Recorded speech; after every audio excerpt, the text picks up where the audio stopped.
Elbaf finalmente está se consolidando como um dos arcos mais importantes de toda a história de One Piece. E não apenas por causa da mitologia, dos gigantes ou das revelações sobre o mundo, mas principalmente porque essa ilha está se tornando o verdadeiro campo de evolução dos Chapéus de Palha. Depois de tantos arcos focados principalmente no Luffy, agora parece que Eiichiro Oda decidiu distribuir evoluções para praticamente toda a tripulação. E o mais interessante é que essas evoluções não estão acontecendo de forma aleatória. Cada evolução parece estar ligada diretamente à história pessoal de cada personagem, ao sonho que eles carregam e ao papel que terão na guerra final contra o governo mundial. E isso não acontecia de forma tão clara desde o período antes do time skip. Por isso, hoje nós vamos analisar todos os novos poderes que os Chapéus de Palha já receberam ou ainda estão prestes a receber em Elbaf. Desde upgrades tecnológicos absurdos até possíveis despertares de haki, novas armas lendárias e até transformações que podem mudar completamente o nível da tripulação. Então, fica comigo até o final, porque algumas dessas evoluções podem mudar completamente o equilíbrio de poder do mundo de One Piece.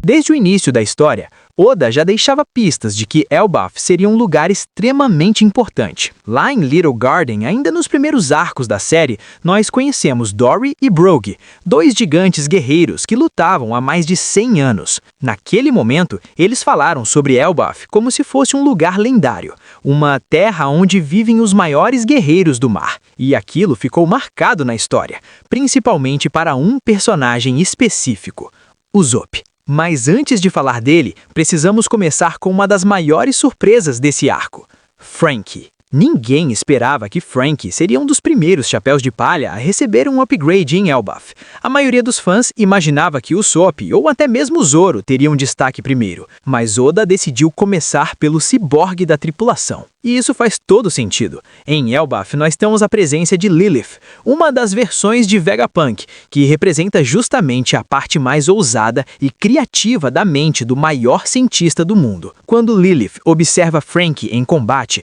ela percebe algo extremamente curioso. Ela comenta que o corpo dele possui uma tecnologia impressionante, algo que não fica nem um pouco atrás dos pacificadores criados pelo próprio Vegapunk. Mas existe um detalhe completamente absurdo: Franky ainda usa cola como fonte de energia.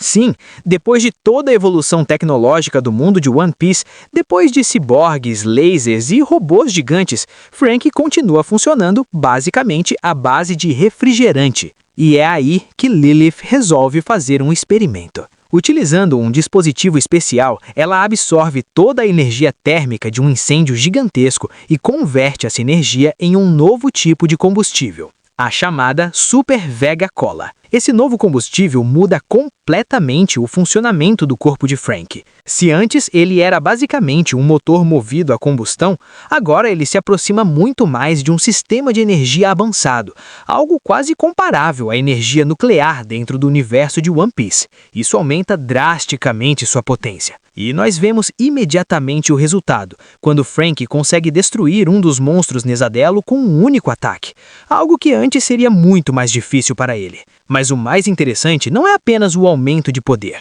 é o que isso abre para o futuro. Franky agora está literalmente trabalhando ao lado de uma Vegapunk. Eles estão explorando um laboratório com mais de 3.000 anos de antiguidade, e esse laboratório está localizado justamente em Elbaf, uma ilha que preserva conhecimentos antigos que foram perdidos no resto do mundo. Além disso, existe outro detalhe extremamente importante: a árvore Adam. Essa árvore é conhecida por produzir a madeira mais resistente do mundo, o mesmo material que foi utilizado para construir o Thousand Sunny. Ou seja, se Franky tiver acesso a essa tecnologia antiga, aos conhecimentos de Vegapunk e ainda aos materiais raros de Elbaf, ele pode criar upgrades gigantescos tanto para o próprio corpo quanto para o navio. O Sunny pode se tornar algo muito além de um simples navio pirata. Agora, saindo da tecnologia e indo para o campo de batalha, nós temos outro momento extremamente importante que está sendo construído: A luta de Sanji. Sanji enfrenta um inimigo que possui um tipo de imortalidade semelhante ao dos Cavaleiros Sagrados.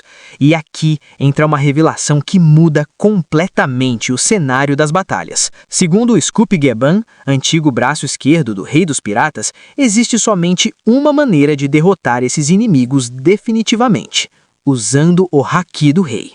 Isso muda tudo, porque dentro da tripulação atualmente, somente Luffy domina completamente esse poder. Zoro possui esse Haki, mas ainda não sabe controlá-lo conscientemente. E é justamente aqui que entra uma teoria extremamente forte. Sanji pode despertar o Haki do Rei em Elbaf. Existe um paralelo muito claro entre o trio principal dos Chapéus de Palha e o trio lendário da tripulação de Roger. Roger, Rayleigh, Scoop da Ban, da mesma forma que Luffy, Zoro e Sanji formam o trio principal. E se Roger tinha dois companheiros que estavam no mesmo nível narrativo que ele, faz sentido imaginar que Luffy também terá. Durante uma conversa com Gaban, existe uma cena curiosa onde ele menciona que outro membro da tripulação possui Haki do Rei, além de Luffy. Nós descobrimos depois que ele estava se referindo a Zoro, mas naquela página específica, tanto Zoro quanto Sanji aparecem em destaque. Isso não parece ser coincidência. Parece uma pista, e agora que Sanji está enfrentando um inimigo que só pode ser derrotado com o Haki do Rei, o cenário perfeito está sendo construído. O momento em que Sanji, tentando proteger alguém importante para ele, desperta esse poder e combina o Haki do Rei com o Ifrit Jambé. Isso criaria um ataque completamente devastador. Agora, falando em Haki do Rei, precisamos falar de Zoro. Zoro possui esse poder. O problema é que ele nunca aprendeu a utilizá-lo conscientemente. Durante suas batalhas, a espada Ema acaba forçando esse poder para fora. Isso significa que Zoro sempre lutou utilizando o Haki do Rei sem perceber. Mas isso também significa que ele está desperdiçando grande parte do potencial desse poder. E Scoop Gaban percebe isso imediatamente. Ele explica que o Haki de Zoro está literalmente vazando o tempo todo, sem controle, sem precisão, sem foco. Então o próximo passo na evolução de Zoro em Elbaf vai ser aprender a controlar completamente esse poder. Mas isso não é tudo. Existe outro elemento extremamente importante sendo introduzido: as lâminas negras. Nós sabemos que Mihawk possui uma, a lendária espada Yoro, e sabemos que poucas armas no mundo conseguiram atingir esse nível. Em Elbaf, surge uma pista muito interessante sobre como uma arma se torna uma lâmina negra. Existe um martelo lendário chamado Hagner. Esse martelo pertence ao esquilo Ratatosk, dentro da mitologia da ilha. E segundo a história contada pelos gigantes, o martelo se tornou negro porque seu portador infundiu sua própria alma e vontade dentro dele. Isso sugere algo muito maior do que apenas Haki. Significa que uma arma se torna negra quando carrega completamente a essência do seu utilizador. No caso de Zoro, isso conecta diretamente com sua espada Wado Ichimonji, a espada de Kuina. Zoro carrega não apenas sua própria vontade, mas também a promessa que fez à amiga de infância. Ele luta para realizar o sonho que os dois compartilhavam. Essa conexão emocional pode ser justamente o que transforma essa espada em uma lâmina negra no futuro. Agora vamos falar de alguém que pode ter um upgrade gigantesco em Elbaf: Nami. Zeus foi derrotado por um dos monstros Nesadelo, e isso deixou claro que tanto Zeus quanto o Climatect precisam de uma evolução. O Climatect nunca foi desenhado para trabalhar com Zeus. Ele simplesmente entrou dentro da arma e começou a amplificar seus ataques. Mas isso significa que grande parte do potencial dessa combinação ainda não foi explorado. E agora temos Lilith na ilha, uma cientista capaz de criar serafins. Se ela redesenhar o Climatect especificamente para funcionar com Zeus, o poder da Nami pode aumentar absurdamente. E existe outro detalhe interessante: Elbaf possui uma forte inspiração na mitologia nórdica, e dentro dessa mitologia existe o deus do trovão, Thor. Ou seja, Nami pode literalmente desenvolver um estilo de combate inspirado no poder de um deus do trovão. Agora chegamos ao personagem que talvez tenha a maior importância narrativa nesse arco: Usopp. Desde Little Garden, o sonho de Usopp está ligado diretamente aos gigantes. Ele quer se tornar um bravo guerreiro do mar, e os gigantes representam exatamente esse ideal. Mas existe um problema: Usopp chegou até Elbaf sendo um dos membros mais fracos da tripulação em combate. Seu haki da observação despertou em Dressrosa, mas nunca foi desenvolvido desde então. E isso precisa mudar agora. Usopp provavelmente desenvolverá haki do armamento. Isso permitiria que seus projéteis atingissem usuários de loja. Mas existe algo ainda mais interessante. Usopp já mentiu 2 vezes dizendo que possui haki do rei.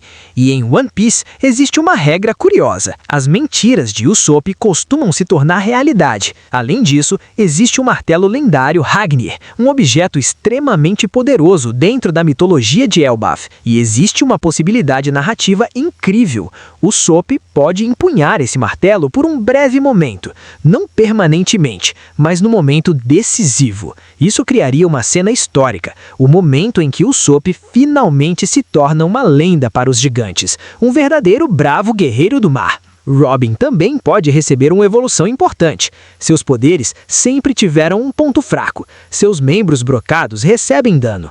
Se ela aprender haki do armamento, poderia revestir todos esses membros com haki. E isso tornaria sua forma Demônio Flare absurdamente mais perigosa.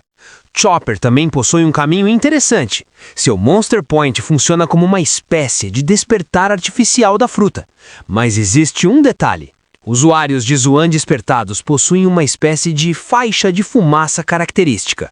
Luffy possui, Lucy possui, mas Chopper não. Isso sugere que ele ainda não despertou sua fruta completamente. Então, Elbaf pode ser o lugar onde ele finalmente alcança seu verdadeiro despertar. Jinbe provavelmente não receberá um upgrade específico, mas isso não significa que ele não terá destaque. Pelo contrário, ele ainda não foi colocado em uma luta que realmente o leve ao limite desde que entrou na tripulação. Elbaf pode ser o momento onde veremos o verdadeiro nível de Jinbe. Brook está em uma situação completamente única. Ele está diretamente ligado ao conceito de almas. E existe um personagem que também manipula almas. Imo. Se Imo realmente compartilha fragmentos de sua alma para tornar os Cavaleiros Sagrados imortais, Brook pode ser a chave para quebrar esse sistema. Sua música pode interferir na ligação entre essas almas. Isso daria ao Brook um papel extremamente importante na guerra final. E finalmente chegamos ao capitão, Luffy. Luffy ainda não domina completamente o poder de Nika. Ele nem sabe que é Nika. Para ele, é apenas uma forma onde ele se sente mais livre. Isso significa que ainda existe uma evolução maior, uma forma completa do Deus do Sol. Quando Luffy finalmente entender a história de Nika e o significado desse poder para o mundo, ele pode desbloquear uma transformação ainda maior. E quando isso acontecer, o mundo de One Piece nunca mais será o mesmo. Porque nesse momento, os Chapéus de Palha finalmente estarão prontos. Prontos para enfrentar o governo mundial. Prontos para a guerra final e prontos para encontrar o maior tesouro da história, o One Piece.